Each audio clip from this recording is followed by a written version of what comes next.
Hello and welcome to the Ruck Report podcast. Today I'm joined by Casual Bias Rugby, 24-hour Rugby Jake and Tiernan. Casual, massive game this weekend. What do you think? I'm guessing we're talking about the biggest rivalry in the sport, right? Springboks versus the We're All not talking Blacks. about Leinster Munster here, are we? No. I mean, Tiernan, Tiernan, the biggest rivalries in October. Tiernan, it's not your opportunity to talk. So just relax, pipe down a bit. Not everything's about Irish derbies. Okay, we're talking about the biggest rivalry in the sport and one of the biggest rivalries in sport. Springboks versus the All Blacks.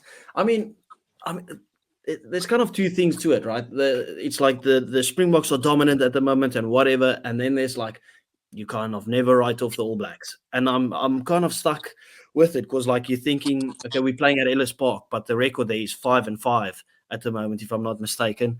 And the thing is, like, you can never write off this All Blacks team. Obviously, we played them and we beat them at Twickenham comfortably, played them in the final, and they should have arguably won that game. They played with 14 men on the field. They go ahead and they lose to Argentina, but then batter them and put 40 to 50 points past them literally a weekend after. And it's a rivalry. So one of those things that always comes forward is like form goes out of the window. So with that all being said, I'm still backing the boys. Obviously at Ellis Park, we do have the momentum at the moment. We do have some confidence. I do trust the boys to get it done. I'm not going to use any of these 6 lock injuries as an excuse.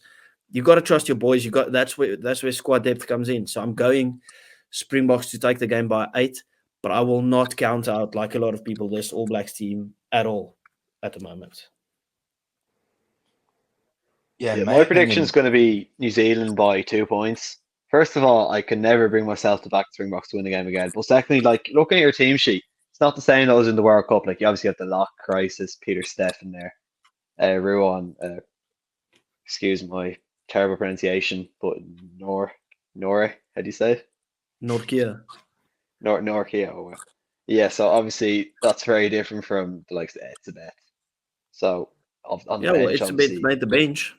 That's what made the bench, but it's just from your usual setup, which you're so used to, and you're so used to being dominant, that kind of thing. I just don't see you guys having that like edge over the All Blacks that you need to have in games like these. Then, like you said, rivalry, form goes out the window, skill goes out the window. Like it just whoever's better on the day, whoever's up for it mentally, whoever like if the All Blacks can put up with the atmosphere they're going to be faced in that stadium, they could go get the win. I think that's what I think they're going to do. So, How victory for the All Blacks. How big is Etzebeth coming back in, being announced on the bench? How big of an addition is that to South Africa, do you think? Well, obviously it's massive, right? And like, obviously you think, why isn't the guy starting, right? Like, if you can get 60 minutes out of Etzebeth, why wouldn't you want to get 60 to 70 minutes out of Etzebeth?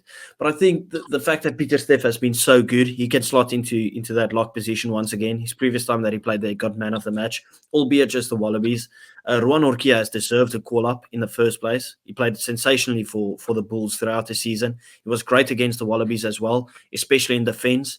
Defense is going to be a massive thing for us going up against this All Blacks team. And I kind of think, like, if we can have a lead and from the bench you bring on Malcolm Marx, the experience of him, and Kwagga Smith, and then you bring on the experience of Eben Etzebeth as well, when you win, whether you're chasing the game or defending the game, I don't think you can go much wrong from that. So there's kind of like a positive and a negative to it, but I think it's vital the fact that he was there for us, being a pure lock replacement, because we didn't even have a lock on the bench. That's a pure lock replacement.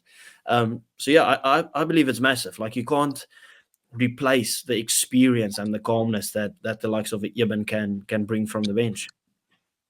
Yeah, obviously the likes of Cobus Reinach in there and Sash Freeberg and Ozili, that's your halfback pairing. Do you think they're going to do as well as people are going to say they are? Like, obviously, Sasha, the probably biggest hype player in the world right now. Yeah, obviously Sasha is still very young. I think he's 21 at the moment. Like, he's got big boots to fill, but we've said it for a while. Like, if Mani didn't have his issues with the kicking, he should be the number 10. He fits the Tony Brown attacking system that we want to play much better than Andre Pollard. Andre Pollard brings you that security with the boot. But what Sasha does is he brings you the flair of Mani, and he gives you the kicking security of Andre Pollard again. Like, obviously, you still have Pollard on the bench, But I just think with the way that we want to play, you back the youngster. Even if Sasha crumbles under the pressure of this All Blacks game, he's kind of been groomed into playing this game.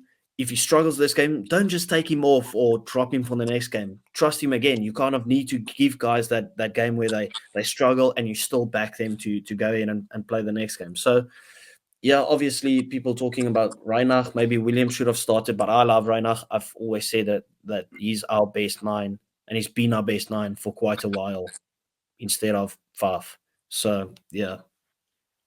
Well, it's a really big call, isn't it, putting Sasha in? Because, as you said, Casual, it's just like this game, the All Blacks versus the Springboks, is the biggest game in the sport. Arguably, like most sports, it's such a big rivalry, two heavyweights of the sport. And you feel this is Sasha's first massive game, really, starting. How is he going to fit into the role, going up against the pressure, playing at home in front of a 60,000 at Ellis Park or Emirates Airlines Park? So it's interesting to see how he'll do. But I think it's actually a really good call from Rassie. I feel like he got to give the future experience, and I feel like he's good enough to go up against the All Blacks, especially right now. So yeah, I'm really interested to see how he does. Do you think? Yeah, it's actually like the same situation that you find yourself in. Do you remember when Richie Mo'unga started playing for the All Blacks? Like he couldn't find his feet really from the start. Yeah. And he didn't really get that backing in that 10 jersey until they finally said, okay, listen, we're going to give you a run of games because we know what you can do at the Crusaders. And he's undoubtedly the best 10 in the world now for a couple of years. That just shows you got to give the guys confidence by backing them, even if they give you a couple of stinkers. They need to find their feet in the system. And I kind of think the All Blacks are going the same route with Damian McKenzie. Even if he might struggle, if I was them, like I wouldn't play him at that 10 jersey, but seeing that they've already committed to it, give him a good run of games, play him the whole rugby championship in that 10 jersey. Let the boys really find their feet in a new system with new coaching staff and all those type of things. So yeah, would you play Barrett at 10? I'd take Barrett, yeah, in terms of the calmness that he brings. Cause at fullback, I really like the look of Stephen Perofeta. I really like the look of him, and he was very good there. You could probably argue for Stephen Perofeta playing at 10 as well. But I mean, Beauden Barrett's made his name there. He knows how to beat the Springboks when he plays at 10. He's been the best 10 in the world for a long time. He's probably the best 15 in the world now. But I think just like having pulled the strings at 10, I think he's great. It's difficult because I've not watched much of him in Japan, but last year at the Blues, he wasn't great, whereas Mackenzie's been the best 10 in Super Rugby 2 years straight. And I know test levels a step up, but I feel like if you can make him comfortable in the system, I think he can really offer more in his, because Beauden Barrett's not as in his absolute prime. And you saw the impact Barrett had at 15 against England. It was pretty good. And also you got Will Jordan back now, so maybe he can come in at 15. So it's a difficult one to think about. They've got lots of options. Yeah, it's a good problem to have. I mean, if you have options on the wing of Will Jordan, Mark Telea, Severies, Caleb Clark, and then you have Will Jordan, Stephen Perofeta, and Beauden Barrett going for fullback, and you have Damon McKenzie and the same fullbacks as fly-offs as well. It's a really, really good problem to have.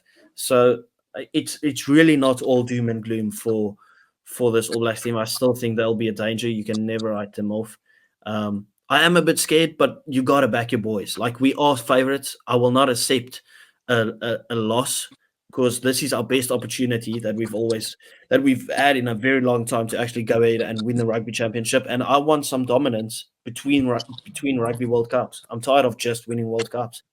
Yeah, you have been a bit absent in between World Cups. I think the interesting here will be the 10s kicking games because they're both very attacking, but they've both been, well, not Sasha's not been criticised, but Mackenzie's been criticised for his kicking game. And obviously, this is the first big test he's starting. So I think the kicking game is going to be interesting and sort of the territory battle. Yeah, it will be maybe a bit more of a battle come Cape Town because it's like very rainy here at the moment. But we know at Ellis Park, it's at altitude, that ball flies, right? Like it travels a long way. We saw Brett Burns spoke about it once, and he said like he saw Sasha warming up for the Stormers, kicking to goal from like 65 to 70 meters out, slotting them albeit at altitude. Like I think that's kind of something that the All Blacks have to look out for, is that long distance kicks. Obviously, the high ball's going to might be some trouble. I think that's also the reason for the selection of Apelile Fassi, who's very secure under the high ball. I don't think I've seen a guy as good as him under the high ball up until Israel Folau. That's just how good he is under the high ball. So, yeah, obviously the kicking game's always going to be a big part of it. When you're playing against South Africa, like known for physicality and kicking, so one of those things. So, Tiernan, you think they're going to win South Africa, the All Blacks away? The winning record in Ellis Park for them is a big thing. Obviously, the Springbok selection again, it's very confusing. The lock crisis, new 9 and 10. Whereas I think, especially with the Argentina game, the All Blacks, they found really good form. David McKenzie's been amazing. Their winger's been amazing. I think they can keep this form going into this game. They'll have the edge over South Africa. That's just what I feel. Yeah, but Tiernan, didn't Ireland have a new 9 and 10 combo and an injury at Hugo Keenan didn't play. They had a lot of injuries, and you still beat the Springboks, right? Like injuries. Best team in the world, but that's like that. I mean, like Exactly. again, you get my point. it took us a game. It took us a game. We lost that first test. Yeah, but the injuries open the gap up for boys that are really hungry to come out and play, right? Like, yeah, okay, we have lock injuries, but now it gives Ruan Orkia a time to step up and really shine. Like, how many times have you seen like one injury? Look at Lukani right? Got an injury, was the best centre in the world. Him and Gary Ringrose, right? That was the debate. We have not even looked at putting Lukani back in there because JC Kriel is currently the best outside centre in the world. Like that's the thing with when you have injuries, you give opportunities to other hungry boys that want to take that jersey and they don't want to lose that jersey. They want to play and they want to make it theirs, right? So, I mean, I just see it more as an opportunity for the boys to step up, and they'll be hungry. Yeah, that's why I think you will win the second game. But I just think this first game, the All Blacks seem to have it together more. That's just what I feel. Fair enough. In my opinion, it's a flip of a coin, this game. Like, the All Blacks and the Springboks, like, we've seen, like, mad score lines between the two in the past, but, like, that World Cup final, as Casual said, they arguably were the better team that day. And, like, I really think they could get it done with the amount of injuries in South Africa at the minute. I think they will narrowly win the game. Yeah, let me ask you guys a question. Like, any one of you can go, but, like, are we not looking enough into that Twickenham game right before the World Cup? Because both teams played their full strength team. Both teams played to win the game. And you saw the freedom that South Africa played with, right? And we just absolutely played them off the park, right? Surely we take that same game plan because in the World Cup final, it was wet, it was rainy and stuff. And we kind of reverted into just this ground and pound tight game. Now we're not going to play that game. And you saw the damage that we did right before the World Cup. And you can't tell me the game right before the World Cup, neither team has been taking it serious because that's when both teams actually fielded their strongest team. Well, Jake? I remember just before in the Rugby Championship, the All Blacks annihilated the Springboks at Eden Park. So not everyone remembers that game, and that was two full-strength teams. So it's difficult. Yeah. Obviously, last year there was a lot of players missed. It's a lot of change for New Zealand in particular, and the Springboks. But as a new coach set up at New Zealand, a few new players come in and out. Scott Barrett got a red card after 25 minutes, half an hour. So it was really. I was at the game, and it was just really annoying how poor the All Blacks were. But I don't know if you can use that game to judge this one a year on later. I feel like it's going to be. Yeah. No, I'm not using it to judge it. Yeah. But I'm just asking, like, people just kind of write it off as a World Cup warm-up game, which it was definitely not. It's classified as a World Cup warm-up game, but both teams wanted to win that game to go into the World Cup with confidence. Like, would New Zealand want to go into the World Cup playing against France, their first game, knowing they lost? Probably not. Yeah. And we had our game against Scotland, right? So. But it's the fact you won a game, New Zealand won a game, and then you won another game by 1 point in the final, and it was a red card and other stuff. So I think it's quite even still. I think the Springboks are the edge, just like their team's more experienced, and I think you know what you're doing. So you've been under the same coach for a good 8 years or so now, whatever it is. So I think the Springboks are favourite, and I think they'll win by more than a score. But this is the All Blacks, man. They just turn up, and I think sometimes they turn up and their tactics don't go right, but sometimes they turn up and they just show their pure class, and that All Blacks culture just ripping you apart. The Wallabies and Argentina there, and I think it's a great segue because they're playing this weekend. And Jimmy, what's your thoughts initially, just thinking about that game? My thoughts are really this is Joe Smith's best chance, to be honest, to get a result in this Rugby Championship. Honestly, I was hopeful for him to do well against the Springboks, but obviously that's not a great way to start off a Rugby Championship against arguably the best team in the world. And Argentina, yeah, it will be very tough, but I think he will get at least one of them. Jimmy, continue talking. I'm showing Tiernan that he's next. All right. Yeah, but it will be very tough for Joe Smith, but I think this is definitely his best chance. And if he does get a result, I think it might change some people's opinions on the Wallabies and the state of Australian rugby at the minute. And I really do hope that he does well, because I do like Joe Smith. He's a great coach, and he did miracles at Ireland, and I hope he can do the same at Australia. So therefore, I'm going to go Australia by 3. No, honestly, I can't say anything for Australia. They're going to get smashed by the All Blacks. They got smashed by the Springboks, and you're looking at that Argentina team that did actually manage to get a win against the All Blacks. If I'm not wrong, they're playing in Argentina.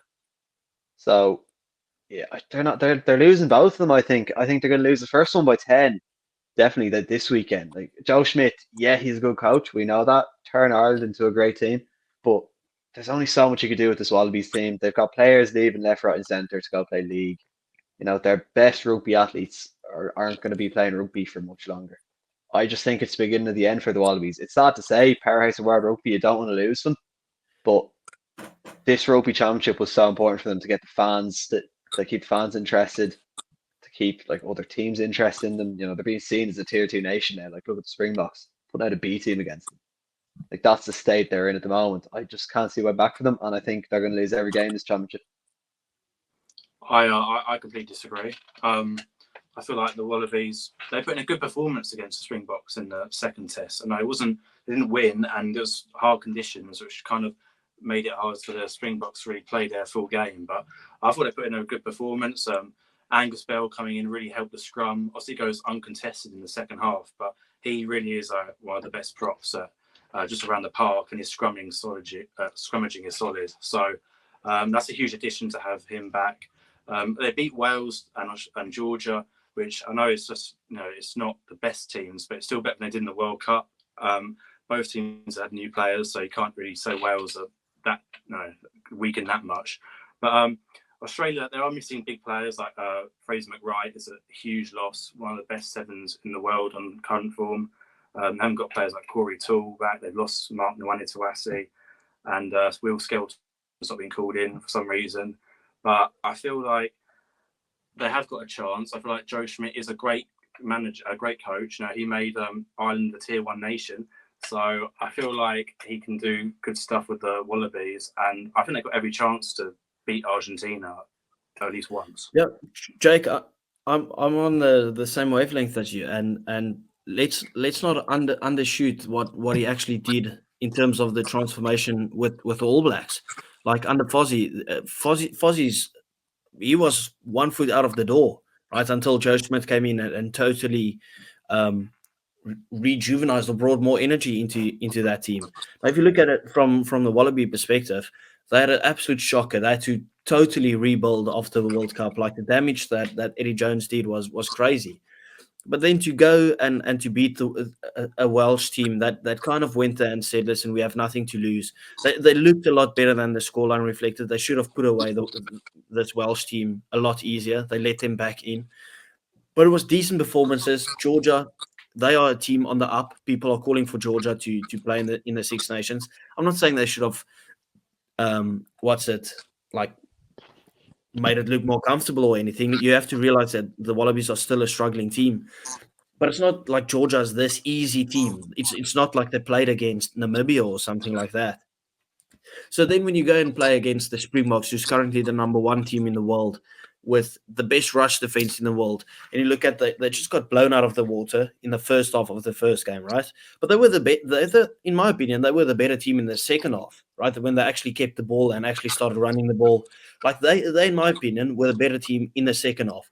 Then you play the second game in torrential rain where what can they really prove? Because then it's just a game of physicality, and South Africa just loves a bit of physicality, right? So we just use that to beat them. Like you can't really prove much when the weather is that much against you and you're playing against the number one team in the world. So I'm not saying it's not all doom and gloom, but I'm being like, let's not take everything away from them. Like they've still got some time to fix. Um, I think this is their ultimate test. This is the first real test that they have. No one expected anything against South Africa. They were 1 point behind us in the first half and then got blown out of the water. I think people are being very harsh on them, but I also believe they should be harsh on them if you get what I mean. But I don't think it's all like too bad at the moment. I think there's a lot that they can still gain from this rugby championship. Do you think there is? Sorry, you go, Jimmy. Do you think? Sorry. So you think there is still some positives in Australian rugby at the minute? Like, because I actually agree with you. A coach like Joe Smith coming into a team who isn't in the best state, that's what he does. He transforms teams. He makes the impact. I think this is their first chance, I think, to get a proper result. But I know that another chance that they will get will be November. When they come up north, I think that will be another chance for him to prove himself. Obviously, it's hard to prove yourself against the Springboks or the All Blacks, but if he can get them to a better position, I think that's him doing well.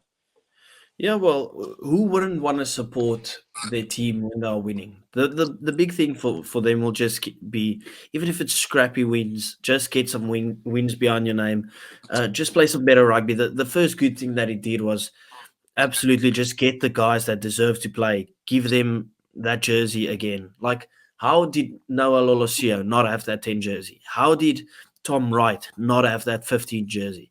Right, but the issue now obviously is Will Skelton still not there, and they've got a bit of an injury crisis. But I still think there's they can make some proper improvements. When you're that down low after a World Cup, the only way is up. Like losing to the Springboks didn't put them lower than they already were.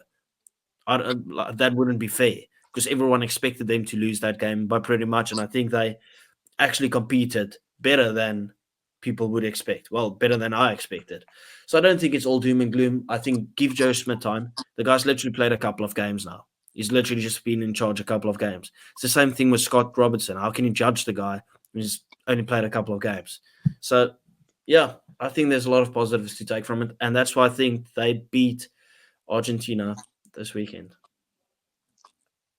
Yeah, by 4 points. They got lots of injuries, like probably nearly like 10 first team injuries at least. Maybe not all starters, but just in a general squad. And yeah, it's interesting. You mentioned Noah Lolosio. I think that's going to be really key because Noah Lolosio, Santi Carreras are two very similar players, like 10s who have got question marks over can they perform? Are they really test level starting 10s for these big countries?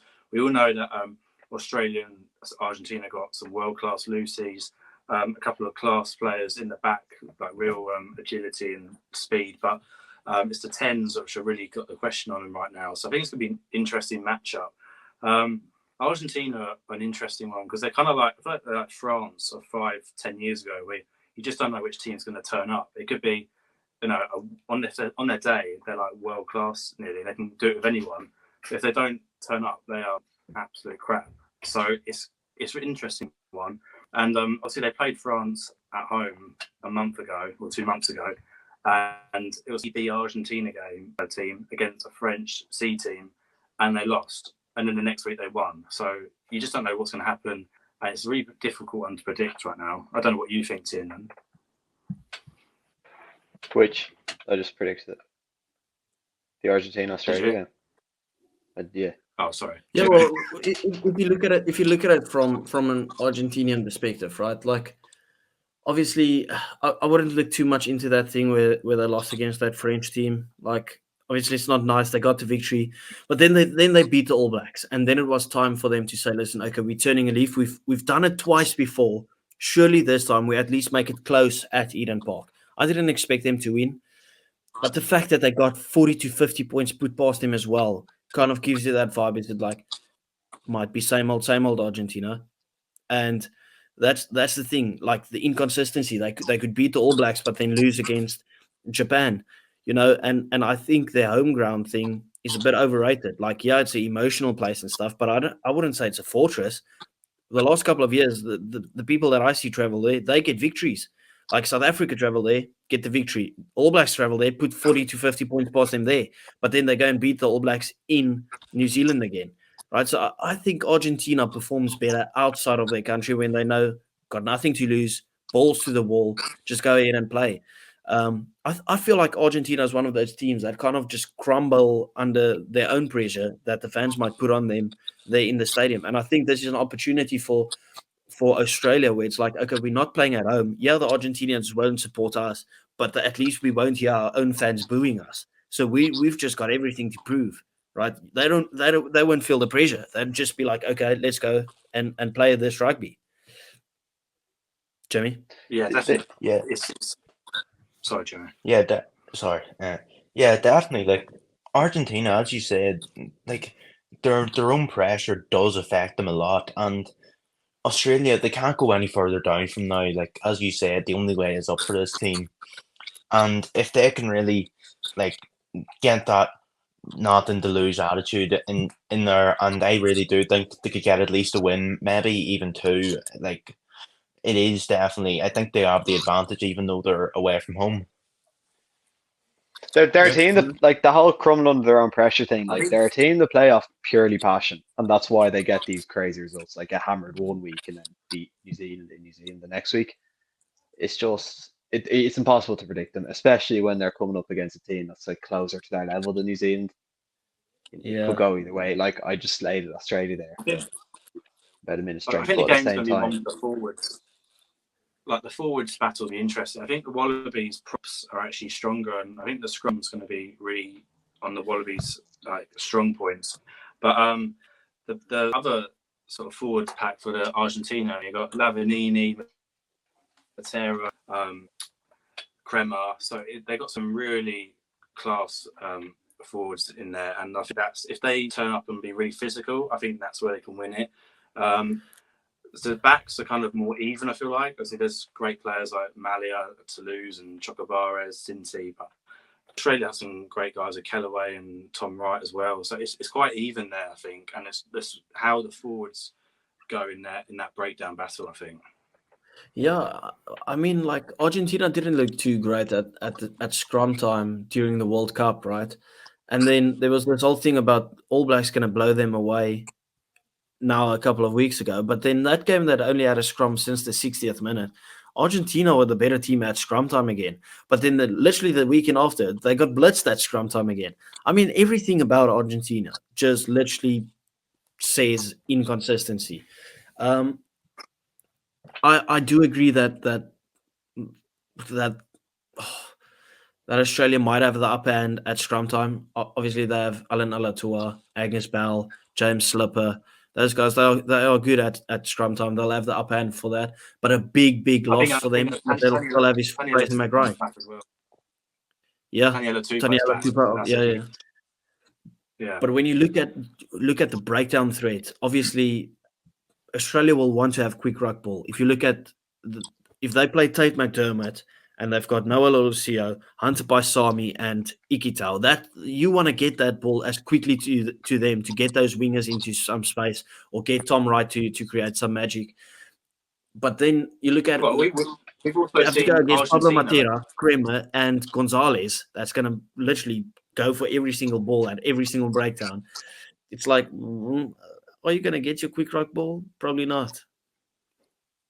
It's like Argentina though, when they were playing the All Blacks, Malia and Mateo Carreras are just on fire, and they've definitely got they're great defenders as well. So I feel like they've got equal threat, if not more. And Argentina playing some like nice sort of attack moves switching it back the other way against the All Blacks, which really had some like results. So I think it's quite even in the backs, but Argentina have had more time to sort of, I think they played with each other more, so it'd be interesting. You know, the thing is, like, Argentina might go into this game and they could think, like, if we get 2 over the Wallabies and South Africa somehow bests the All Blacks twice, we have a proper shot of actually not only not going wooden spoon, actually getting a shot at winning our first ever rugby championship. I think that puts a real fire in your belly if you're an Argentinian fan. So it's interesting place that the championship's in at the moment. If the All Blacks and Springboks draw 1 each, then I think it's like it must be. And obviously Argentina beat both. It'll be a 3-way shootout for the win. Really, the All Blacks might be in favour because Australia, I don't know, slightly weaker. Yeah, Australia's not beating them. Yeah, forget about it. Bledisloe staying in Kiwi land. Yeah, the thing is, you see about Argentina, you see with those stats that you were talking about, how if the All Blacks and the Springboks draw 1-1 and they win 2, that is probably massive pressure on them. Like, and as you were saying, they do crumble under their own pressure, and I think that's another mental advantage for the Wallabies. And I think that could make them go on and get at least 1 win or maybe even 2 for the Wallabies. Tiernan, want to wrap it up with this one? Yeah, I mean, like you said, 3-way race for the Rugby Championship this year. It will be absolutely massive for Argentinian rugby if they can even get second place. Like, never mind win the thing, that would be insane. But yeah, I mean, at the moment, you can't predict the winner. It basically all comes down to this New Zealand South Africa tour. Well, not tour, like test matches. If South Africa win both, you can pretty much guarantee they're going to win it. If New Zealand win both, they're going to win it. But then if they draw, then again, Argentina come in there. Can't we see how it goes? Okay, But it's one game. I can see Argentina winning this, and I think that's my prediction for it this weekend. Fair enough. Did we pause? Thanks a lot for watching, everybody. Hope you enjoyed. Don't forget to like, follow, subscribe, whatever. But thanks a lot for watching. See you in the next one.